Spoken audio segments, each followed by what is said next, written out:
You should hear what keeps him up at night. This is what keeps me up at night. I don't understand how my fellow Americans, I don't even understand how this election is close. And yes, I'm voting for you, but I would also vote for that wall over there. Well, he's half right. We do need a wall. You know, to keep out gang members, fentanyl dealers, human traffickers, and Anna Navarro. What's funny, though, is that Stern actually thought that was a compliment. Stern has become such a wussified sycophant, he doesn't realize that telling Kamala that he'd vote for a wall is telling her that he knows she's as dumb as one. What happens when the rebel who shook the system becomes the system? Howard Stern made his name by being loud, raw, and unapologetically rebellious. But when Greg Gutfeld finally fired back, live and unfiltered, Stern had no comeback, not a word, just dead air, and that silence spoke volumes. In a brutal live moment, Gutfeld didn't just challenge Stern's transformation, he exposed it. The king of controversy had nothing left to say, because Gutfeld said it all. Stern didn't evolve, he surrendered. And for a man who once spat on the red carpet, that red carpet now leads to his own penthouse studio. The rebel has joined the regime.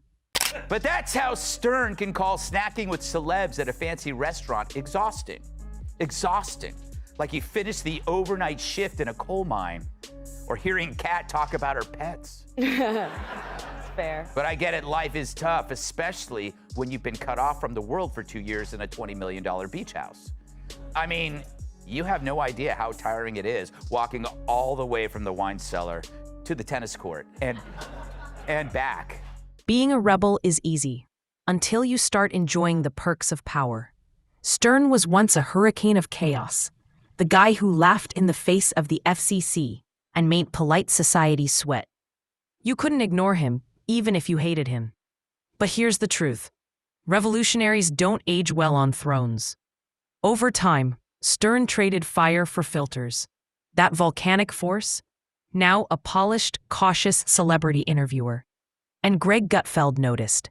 He saw the dulling edge, the softened stance, and the rebel buried under layers of studio polish. But it is incredibly brave to take this stance after you've made $300, $400 million not being woke, right? Loving Donald Trump, exploiting the mentally ill, wearing blackface. Look at the crop of woke comics, whether it's Stern or Jimmy Kimmel, his BFF, Sarah Silverman, Joy Behar, Michael Ian Black. What do they all have in common? They wore blackface. And then they went woke. It's not a chicken or egg thing there. You know what order it came. So I call this BFR. It's blackface reparations. There's nothing in Stern's previous career that could withstand this modern witch hunt that he now embraces.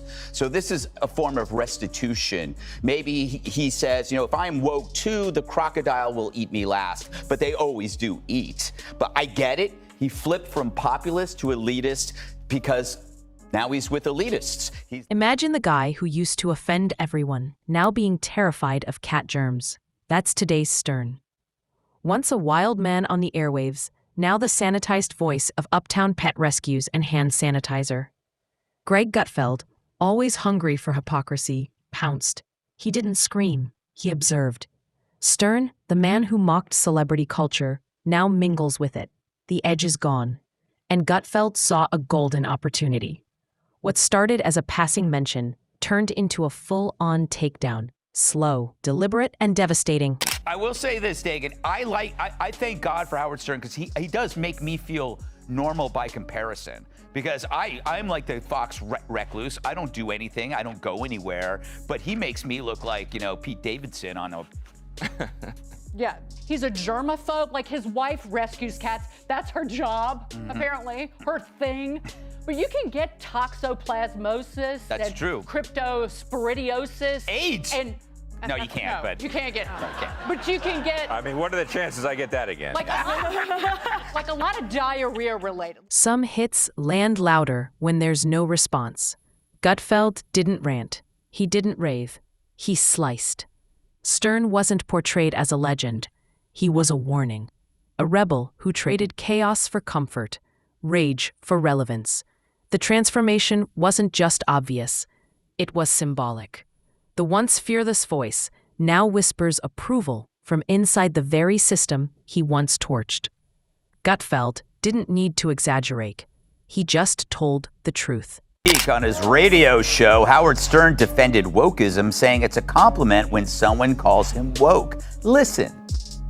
If woke means I can't get behind Trump, which is what I think it means, or that I support people who want to be transgender, or I'm for the vaccine, dude.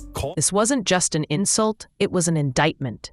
The Gutfeld-Stern moment wasn't some celebrity feud. It was a generational slap.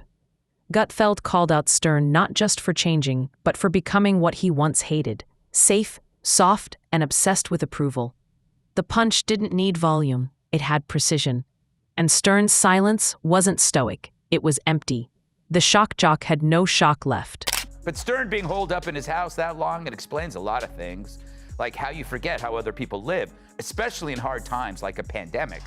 For the longest time, 2 years in fact, the same time Stern's been AWOL, I wondered where he went. Not physically, but mentally. I bet you did too. Remember his screeds about COVID? They were epic and angry, and not to mention wrong. When are we going to stop putting up with the idiots in this country and just say, it's mandatory to get vaccinated? F them, f their freedom. I want my freedom. FCC finds were Stern's battlefield. Gutfeld fights cancel mobs. 2 rebels, 2 generations. Stern fought the censors. Gutfeld fights the culture itself. He doesn't drop F-bombs, he drops sarcasm grenades. This wasn't just media beef. It was the old lion facing the new wolf. Gutfeld didn't just attack Stern's relevance. He praised his past to bury his present. That stung. Because the old Stern would have destroyed the man he is now. Even when I watch them on Saturday Night Live with the where they have Maya Rudolph playing you, I hate it. I don't want you being made fun of. Oh my God. There's too much at stake. I believe the entire future of this country right now, I mean, as America, land of the free, home of the brave, I think it's literally on the line. So a guy who's supposed to be funny for a living now claims her candidacy is too important to joke about. This is a guy who once joked right after the Columbine massacre that the killers should have raped the students before killing them.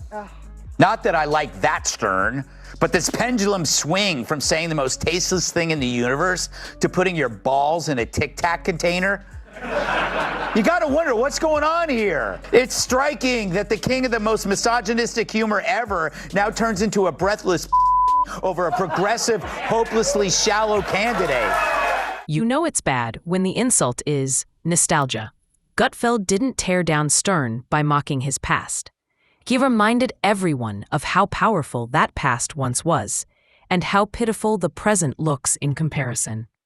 That hoodie-wearing, soft-spoken interviewer? That's not the Stern we remember. Gutfeld painted him as a relic, a once feared icon now neutered by comfort and fame.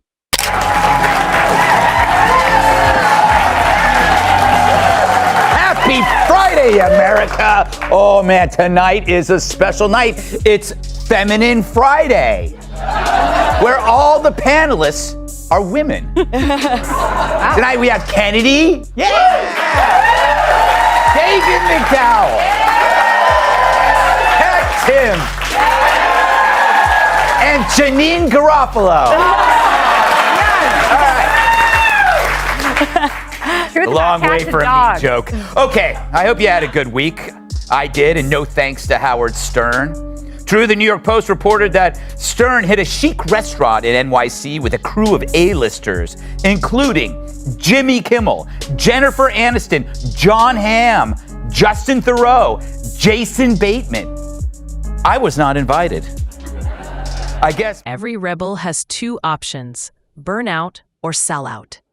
Gutfeld's argument wasn't that Stern changed. It was how he changed. Not through growth, but survival. Not transformation, but capitulation.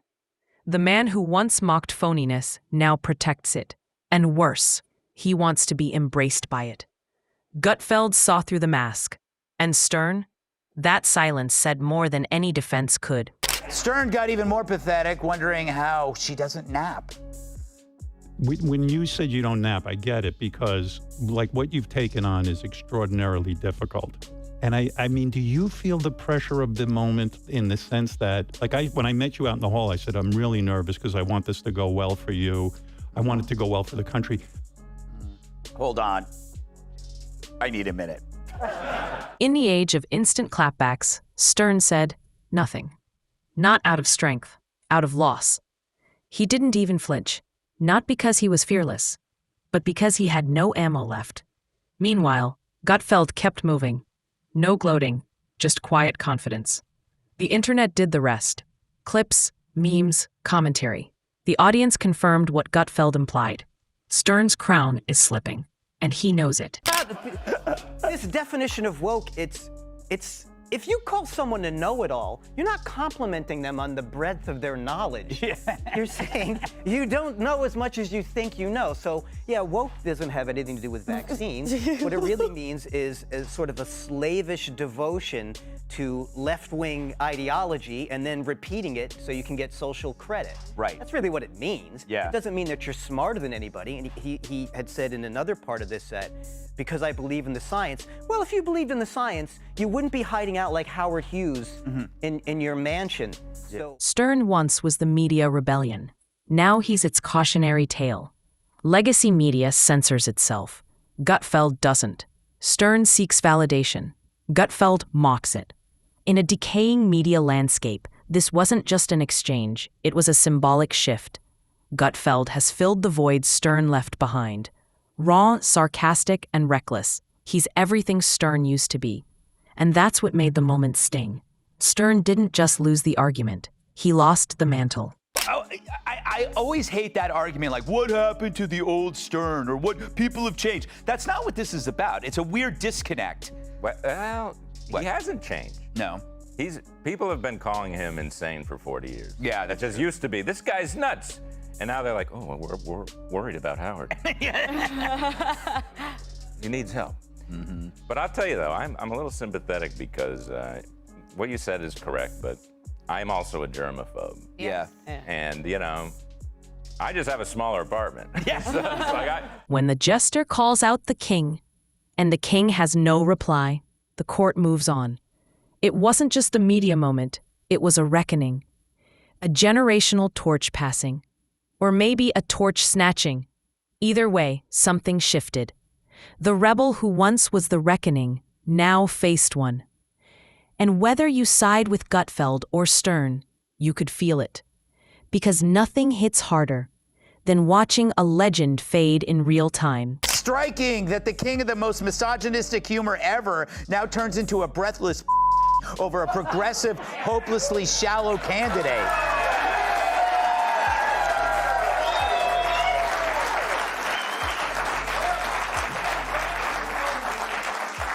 But maybe that's the explanation. This is Stern's self-imposed penance for subjugating women to demoralizing stunts, capitalizing on desperate females thirsting for attention, even if it's from an oily paddle striking their bare asses. When the jester calls out the king, and the king has no reply, the court moves on. It wasn't just a media moment, it was a reckoning. A generational torch passing, or maybe a torch snatching. Either way, something shifted. The rebel who once was the reckoning now faced one. And whether you side with Gutfeld or Stern, you could feel it. Because nothing hits harder than watching a legend fade in real time.